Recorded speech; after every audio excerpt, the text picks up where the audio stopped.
हैदराबाद के मकानी चूंडन में हुसैनाबाद टाउन के मुख्तलिफ सीटन ते नामवर शख्सियत उम्मीदवार आहिनि, जंहिं करे चूंड मुहिम दिलचस्प बनियल आहे।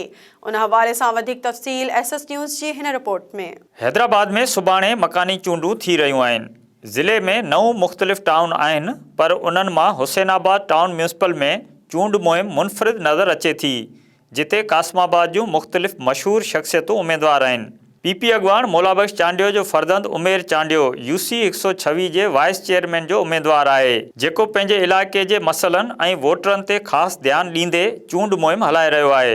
असांजा मसइला घणा गंभीर न आहिनि। असांजा मसइला तक़रीबन रोडनि जा हूंदा आहिनि, या हर इलाइक़नि में जीअं आम नालियुनि जा मसइला थियनि था, या पोइ रस्तनि जा मसइला थियनि था, या पाणीअ जा मसइला थियनि था।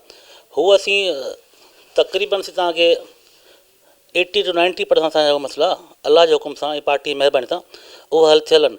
बाक़ी इनशाला खटे अचिबो ऐं ज़ाहिर असांखे पंहिंजे पहाड़नि जो इलाइक़नि जा मसइला ख़बर आहिनि, जेके बि हूंदा असीं आवाम सां उहे बि गॾु आहियूं। पहिरीं बि हुआसीं, इनशाला आईंदा बि रहंदासीं। ऐं गुज़ारिश पंहिंजे लाइ कंदसि त आऊं हिन इलाइक़े जो आहियां, ऐं को ॾुआरी न आहियां, ऐं को नालो ख़राबु न आहे। जे माण्हू जो पुटु आहियां, अलाह जे शुक्र सां असां करे पे नालो ख़राबु न कयो आहे। त इलाइक़े वासी जे हुजण जी सूरत में गुज़ारिश थो करियां कि पाड़े जो हक़ थिए थो ऐं पार्टी जो हक़ थिए थो, हुनखे ॾिसंदे महिरबानी करे मूंखे वोट ॾेई कामयाबु कंदव त इंशाअल्लाह ताला आऊं पंहिंजे वोटर्स खे, पंहिंजे इलाइक़े खे कॾहिं बि मायूस न कंदुसि इंशाअल्लाह ताला। साॻी UC में कासमाबाद जो वापारी अॻवान महबूब अबड़ो GDA जे प्लेटफॉर्म तां चेयरमैन जो उम्मीदवार आहे, जेको चूंड मुहिम हलाइण सां गॾोगॾु मकानी इलेक्शन खां पोइ वारी सूरतहाल बाबति पिणु ख़दशा ज़ाहिर करे थो। GDA जो candidate UC 126 TMC Hussainabad. Basic ॻाल्हि आहे त 9 टाउन आहिनि, उनखां पोइ 150 खां मथे UCs आहिनि।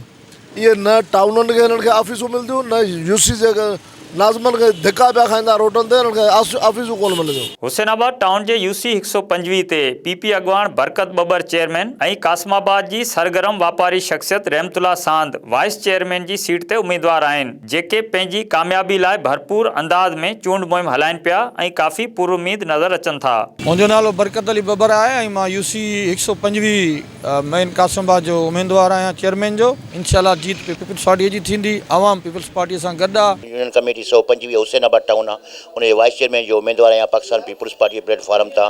ऐं हर जाइ ते मसइला आहिनि, पर ख़ासि करे शहरी इलाइक़नि में जेके शहरी वोटनि था निकिरनि, असां उन में वापारी हिसाब सां पीपल्स पार्टी जी महिरबानीअ सां अॼु उम्मीदवार आहियूं। ऐं इहा उमेदु कयूं था त कासमाबाद जा काफ़ी मसइला अहिड़ा आहिनि जेके ॾिसण में कोन था अचनि। ॾिसण जो मतिलबु इहो आहे त जीअं वाटर सप्लाई लाइनूं जेके पुराणियूं पियल आहिनि, ड्रेनेज लाइनूं जेके आहिनि से 1980 जे दौर जूं पहिरियों जेके 30-35 साल थी विया आहिनि, ऐं उन्हनि खे पहिरीं फ़ुर्सत में असां चेंज कराईंदासीं या ओवरफ्लो कराईंदासीं, या प्रॉपर लाइन सां जेके अॼुकल्ह नाला ठहिया आहिनि बहितरीन नमूने सां जाम साहब ठाराया आहिनि, उन्हनि सां कनेक्ट कराईंदासीं। हुसैनाबाद टाउन जे मुख़्तलिफ़ सीटनि ते चूंड विढ़ंदड़ उम्मीदवार त वॾा पुरजोश आहिनि, पर ॾिसिजे त सुभाणे पोलिंग वारे ॾींहुं इलाइक़े जा वोटर खेनि कहिड़ी मोट ॾियनि था।